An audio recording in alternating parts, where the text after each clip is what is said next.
Fala galera, ligado aqui no canal do VSR, chegando para mais um vídeo. Tema do vídeo de agora, VS Responde número 13, aquele nosso encontro semanal. Aliás, não está sendo tão semanal assim, né? Mas acho que eu vou tentar voltar a ser semanal, em que vocês fazem as perguntas, eu seleciono as melhores e respondo aqui. Sempre funciona assim, na sexta ou no sábado, lá na aba comunidade, aqui em cima, aba comunidade, a produção aqui do canal do VSR deixa o banner do VS Responde, vocês deixam as perguntas lá, eu seleciono as melhores, eu quero fixar segunda-feira, entre 6h30 e 7 da noite, o horário para esse quadro ir ao ar, beleza? Então a galera que deixou as perguntas, eu selecionei lá e eu vou aqui respondendo. Então já deixa o like, se inscreve no canal, que é importante, estamos chegando a quase 500 mil inscritos, e manda sua pergunta se você quiser ter sua pergunta respondida. Vamos lá, primeira pergunta de hoje, o Omega 80, ou Omega anos 80. Desde o Penta, qual a seleção brasileira mais competitiva em Copas na sua análise? Ou seja, ele está perguntando na minha análise. Cara, você não disse melhor, não disse seleção com mais estrelas, com mais craques. Você perguntou mais competitiva. E mais competitiva, para mim, só tem uma resposta.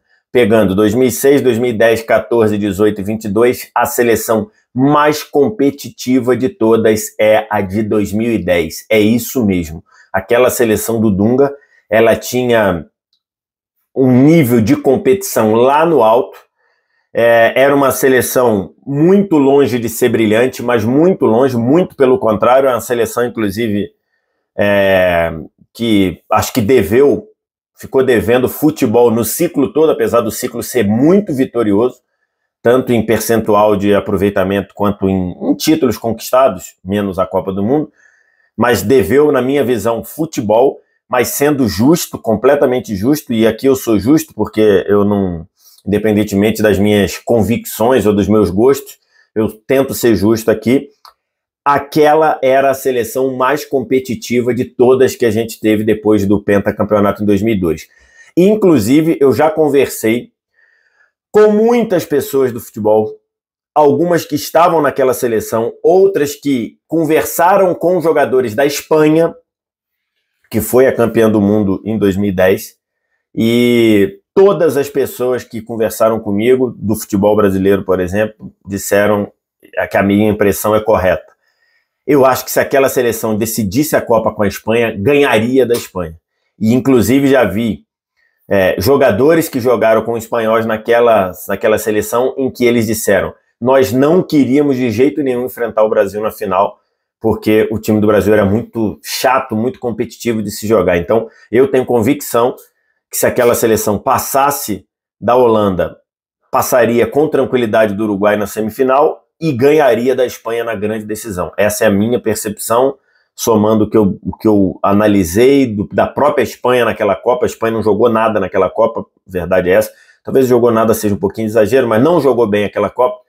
E acho que no embate de um com o outro, eu acho que o modelo do Brasil prevaleceria sobre aquela falta de eficiência daquela Espanha. Acabou que o Brasil, em 45 minutos, jogou 4 anos fora, naquele segundo tempo lá contra a Holanda. Então, respondendo a sua pergunta, para mim, seleção do Dunga em 2010. Igor Ridi. VSR, por favor, faça um vídeo sobre a situação do Galo. Isso precisa sair da mídia mineira e espalhar para o Brasil. O que estão fazendo com o clube é desrespeitoso, a pior SAF do Brasil. O Igor e toda a torcida do Galo, nesta semana, eu devo conversar com o Tomás Araújo, que tem um dossiê muito extenso sobre a SAF do Galo. Muitos torcedores do Atlético me pedindo para fazer um vídeo sobre isso. Eu vou fazer um vídeo em que eu converso com ele para botar aí alguns esclarecimentos sobre esse processo de SAF do Galo e esse processo que o Galo está passando aí de um enfraquecimento evidente. Então, a torcida do Galo tem me cobrado muito isso. Eu não estou alheio, mas eu vou trazer o Tomás Araújo e vamos debater muito sobre isso aqui. Pode ficar provavelmente ainda nessa semana. Se não der nessa, no máximo na outra, tá? podem ficar tranquilos. Obrigado aí pela mensagem. Lapulga. Lapulga. Salve VSR, talvez olhe, não olhe, mas vou tentar falar aqui. Olhei e selecionei a pergunta. O que você acha da Copa América? Acha um torneio meia boca? Porque se eu fosse a Conmebol, meio que mudaria o formato do torneio, talvez convidaria algumas seleções de outros continentes, Europa, Ásia, África, assim a Copa América seria muito mais interessante. Então, vamos lá, o Lapulga. Convidar de outros continentes, a Conmebol já fez várias vezes, já jogou o Catar, já jogou o Japão, já vira e mexe joga time da América do Norte, então da África eu não me lembro se já jogou alguém, não me lembro se da África não, mas já tem, não acho que esse seja o caminho, talvez juntar ali com a galera da CONCACAF, talvez funcione melhor, até por conta do número, né, aqui na América do Sul são 10, então dariam 2 grupos de 5, às vezes trazem 2 convidados, aí fazem 2 grupos, 3 grupos de 4, então aí o 3 grupos de 4 tem que passar 2 segundos, 2 terceiros, então assim, eu acho a Copa América um baita de um torneio que foi prejudicado demais pela ganância da Conmebol, pela quantidade de olho grande. E aí, olho grande, eu tô falando de dinheiro da Conmebol. Porque a Conmebol, a Copa América, eu acho que é um baita de um torneio, mas não dá para ela ser de 2 em 2 anos e às vezes em anos seguidos, como aconteceu. A Copa América, se ela fosse disputada de 4 em 4 anos, como é a Eurocopa, sempre nos anos pares em que não tem Copa do Mundo, isso para mim seria fantástico, cara. Fantástico. É um torneio que reúne Brasil, Uruguai, Argentina. Pô, só isso aí, um torneio que reúne de seleções a cada 4 anos, nos 2 anos, de 2 em 2 anos, considerando Copa América, eu acho que tinha tudo para funcionar. Mas a Conmebol, porque quer matar a galinha dos ovos de ouro várias vezes, botou, primeiro que ela fez 10 torneios seguidos de 2 em 2 anos, né? Começou em 87, 89, 91 e por aí vai. Então, assim, isso para mim não funcionava. Aí depois ela inventou aí Copa América especial de centenário, aí inventou botar uma Copa América para passar a ser de 4 em 4 anos, então ela fez Copa América em 2019, aí para passar a ser de 4 em 4 anos, em vez de fazer a outra em 2024, fez em 2020, aquela da pandemia que acabou sendo em 2021. Então assim, como eu brinco, né? Tem hora que você fica na dúvida do que tem mais, se é Copa América ou Masterchef. E lógico que repetição de coisa vai desgastando. Eu acho que a Copa América tem um potencial absurdo se fosse respeitada a periodicidade de 4 em 4 anos. Agora a Conmebol diz que vai ser assim, né? Teve Copa América em 2021, mas que deveria ter sido em 2020. Teve Copa América em 2024, a próxima vai ser em 2028. Então, se ficar assim, eu acho que a Copa América vai ser um baita torneio. Agora, tudo aquilo que tem todo dia dá uma desgastada na imagem, né? Obrigado demais aí pela pergunta. Mas não sei se convidar a gente de fora é tanta questão, não.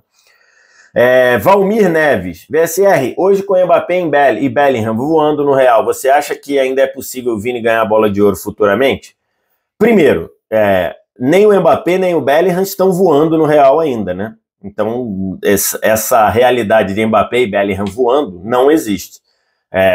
O Mbappé teve alguns momentos bons na temporada, mais momentos ruins do que bom. O Vinícius teve vários momentos bons na temporada e vários ruins também. E o Bellingham teve um começo de temporada muito ruim e jogou melhor ultimamente. Tem jogado muito bem ultimamente, apesar de ter jogado muito mal no 5-2 do Barcelona em cima do Real.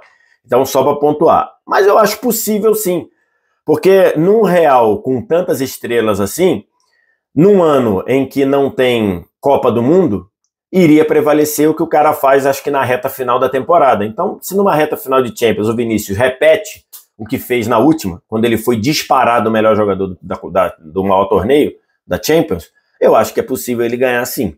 Mas lógico que agora tem muito mais holofote para dividir.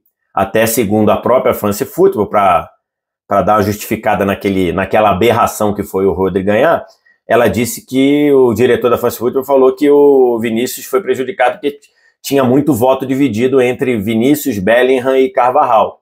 Então, trazendo o Mbappé ainda para esse mix, eu acho que dificulta, mas acho que é possível acontecer sim.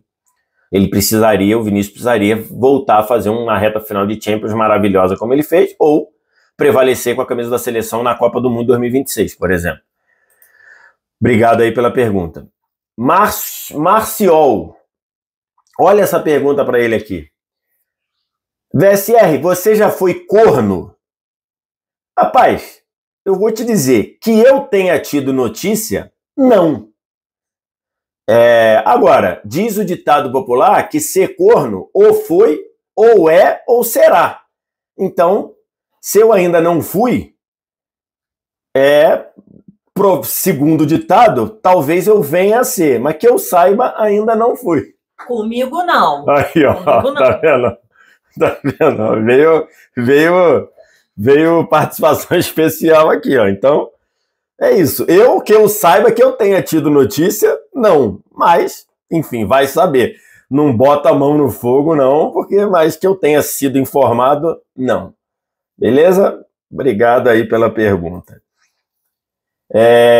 Irã Freitas.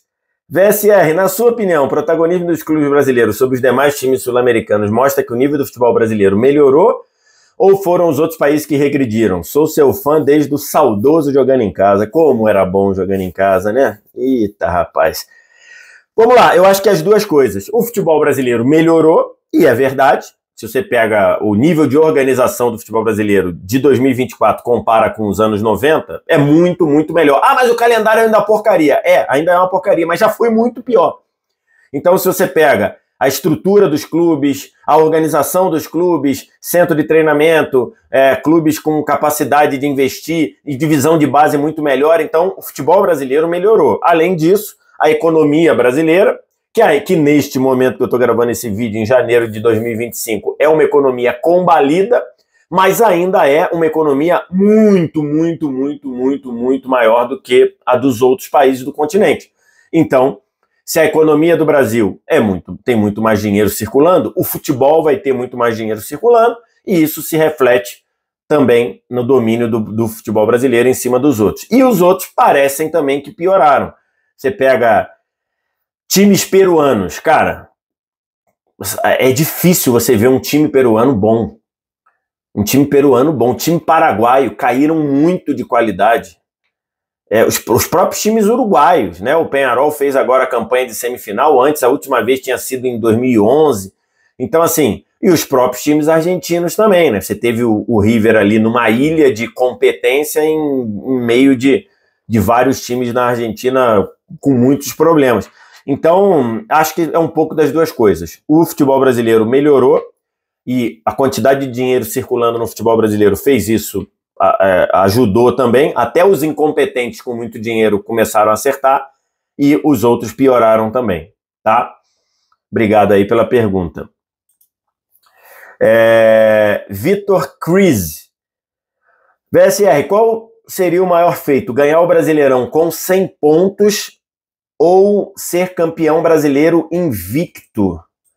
Rapaz, que pergunta difícil, hein?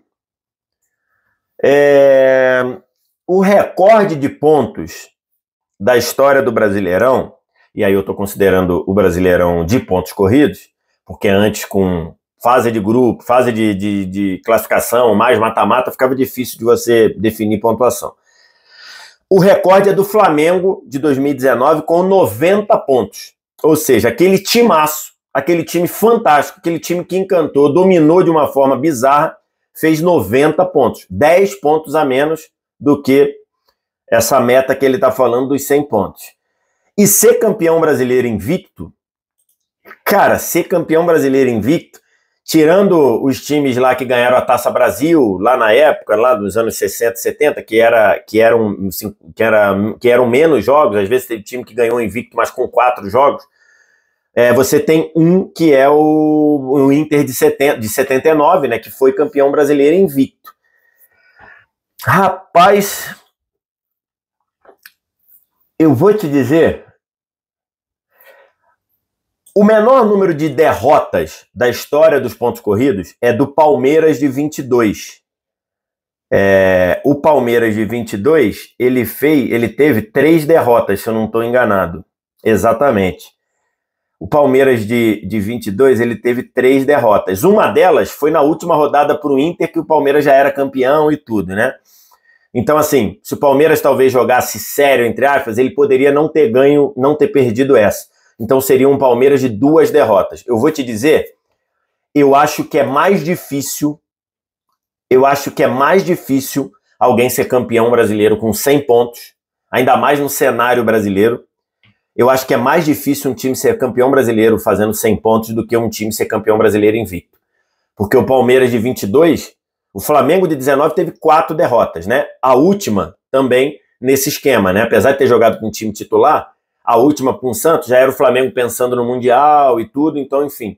Mas, então, pensando aí o Flamengo já campeão, pensando essas 2 últimas rodadas, do Flamengo de 19 e do Palmeiras de 22, o Flamengo teria 3 derrotas e o Palmeiras teria 2 derrotas no campeonato. Eu acho que fazer 100 pontos é mais difícil. Eu acho que seria um feito maior fazer 100 pontos do que ser campeão brasileiro invicto. E vocês? Quero que vocês digam aqui embaixo, tá?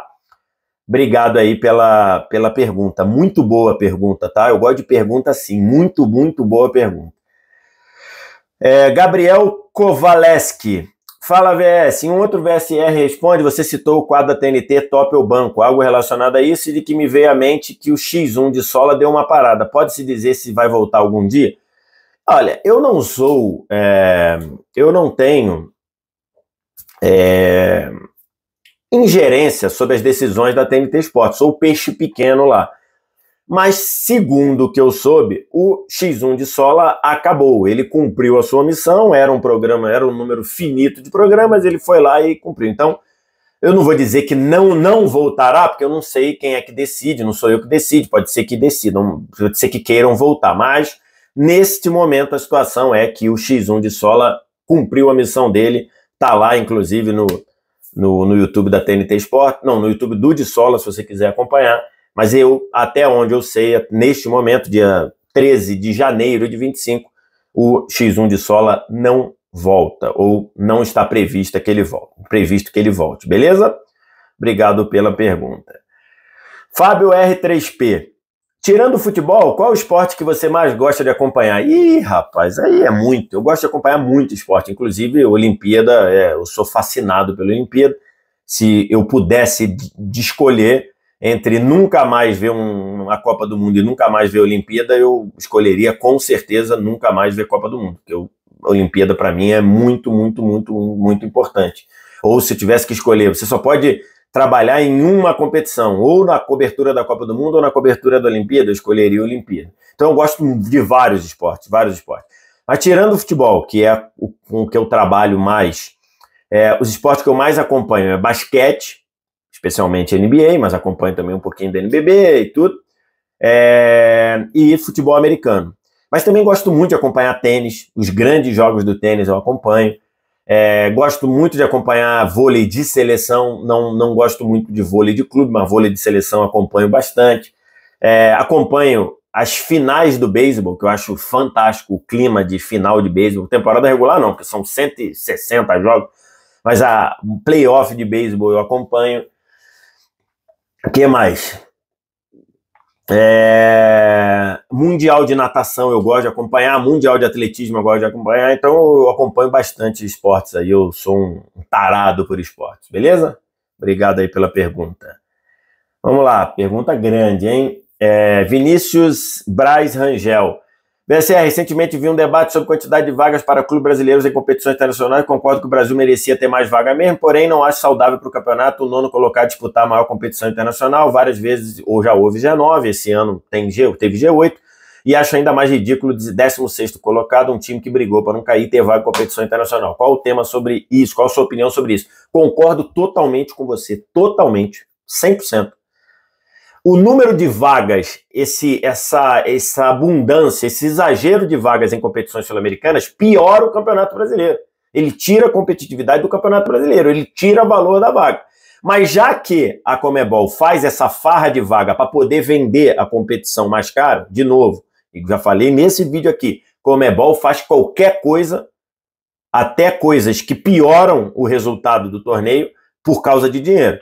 Então, por causa de dinheiro, ela bota trocentas vagas, ela bota três fases de pré-Libertadores. Então, assim, eu acho que isso é ruim. Mas partindo do princípio que tem essas vagas à disposição, é certo que o Brasil tenha mais vaga mesmo, porque é o campeonato mais rico, é o campeonato de melhor nível técnico, então acho que aí sim. Mas eu, se pudesse escolher, brasileiro teria 4 vagas para Libertadores, mais uma de pré, se eu acho que deveria ser isso, coisa. E as outras 4 ou 5 para a Sul-Americana. Aí você botaria 10 times em competições internacionais, beleza, dava uma coisa. Mas aí, para isso, você ia ter que diminuir também. Porque não dá para o Brasil ter 5 e a Venezuela ter 4 vagas. Não, teria que diminuir para todo mundo. Teria que ficar, 5 vagas para o Brasil, 6 contando a Copa do Brasil, 6 vagas para o Brasil, 4 vagas para a Argentina, 10. Aí você pega, sobram 8 países na América do Sul, você pega, se forem 3, 24, vai ter da 34. Então você bota,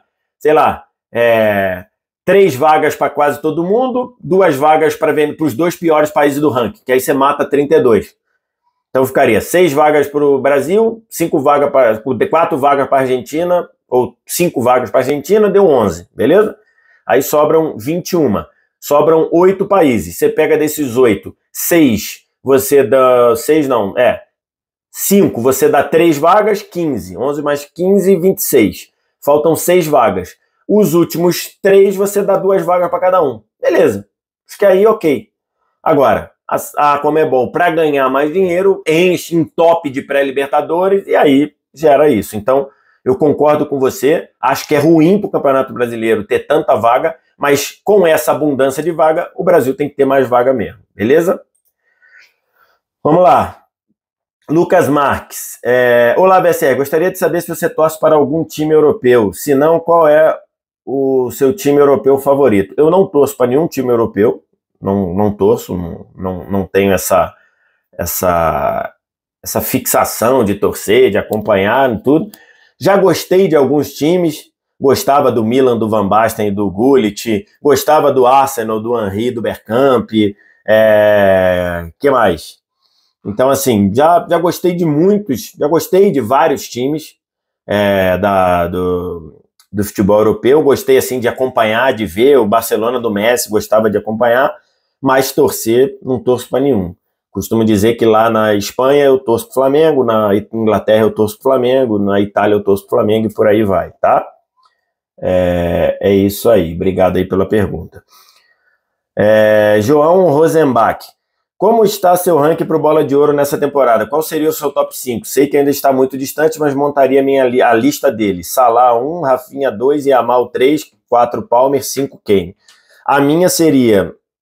Estou fazendo isso no meio de janeiro de 25. A minha seria Salah 1, Rafinha 2, Wirtz 3, Palmer 4 e Yamal 5. Tá? Essa acho que seria a minha. Acho que é isso. Mas tem muita coisa pela frente, tem que ver o que vai definir de reta final de Champions. Esse ano tem o Mundial de Clubes da FIFA, lá, o Super Mundial, a Copa do Mundo dos Clubes, que eu não sei se isso pode impactar, mas acho que seria isso hoje. Salah 1, Rafinha 2, Wirtz 3, Cole Palmer 4 e Lamine Yamal 5. Acho que hoje seria isso daí. Beleza? Vamos lá, Luiz Felipe Ribeiro, BSR, ele botou VCR, né, mas tudo bem. Eu queria saber de quais e mais provável ou mais difícil de acontecer. O Lionel Messi ganhando o Mundial ou o Cristiano Ronaldo ganhando a Copa do Mundo. Sou muito seu fã, um abraço. Obrigado aí por ser fã. Eu imagino que ele esteja se referindo ao Mundial de Clubes, né? Então ele pergunta, o que eu acho mais difícil de acontecer? O Messi ganhar o Mundial de Clubes com o Inter Miami, eu estou supondo que é o Mundial de Clubes, né? Não estou imaginando que ele está se referindo o Messi a ganhar a Copa do Mundo, até porque o Messi e a Argentina ganharam a última, né? Então eu estou respondendo como se fosse o Mundial de Clubes da FIFA, tá? O Lionel Messi ganhar o Mundial ou o Cristiano Ronaldo ganhar a Copa do Mundo. Cara, eu não tenho dúvida que é muito, muito, muito, muito mais difícil o Inter Miami ganhar o Mundial de Clubes, ou o Super Mundial, ou a Copa do Mundo dos Clubes, muito mais difícil do que Portugal ser campeão do mundo. Portugal é uma seleção muito competitiva. Portugal é uma seleção que na mão do Roberto Martínez está muito competitiva, funcionando muito bem, jogando uma bola muito boa em vários momentos. Na Euro, acho que faltou um pouquinho ali de bola, mas acho que esse time tem condição de desabrochar, então acho que o time de Portugal chega forte na Copa do Mundo de 26. O Inter Miami, por mais que esteja jogando nos Estados Unidos, vai jogar os jogos em Miami, por mais que tenha Messi e Suárez, eu acho muito difícil o Inter Miami ganhar o Mundial. Acho que não faz parte da realidade, pelo menos hoje. Ainda mais com os problemas que o Inter Miami tem, tudo, problemas defensivos, problemas de transição defensiva. Então, acho que é muito mais difícil o Inter Miami ganhar o Mundial de Clubes do que Portugal ganhar a Copa do Cristiano Ronaldo. Ele pergunta com o Cristiano Ronaldo jogando, né? Acho que é muito mais difícil o Inter Miami ganhar o Mundial. Obrigado aí pela pergunta. E acho que essa é a última.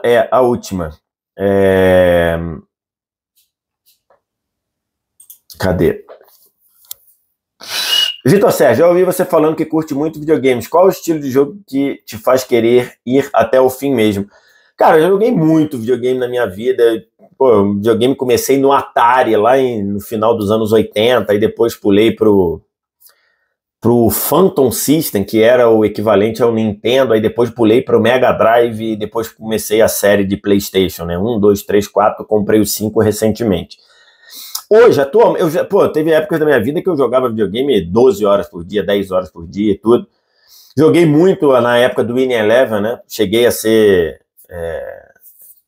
a ganhar torneio de Winning Eleven na época lá.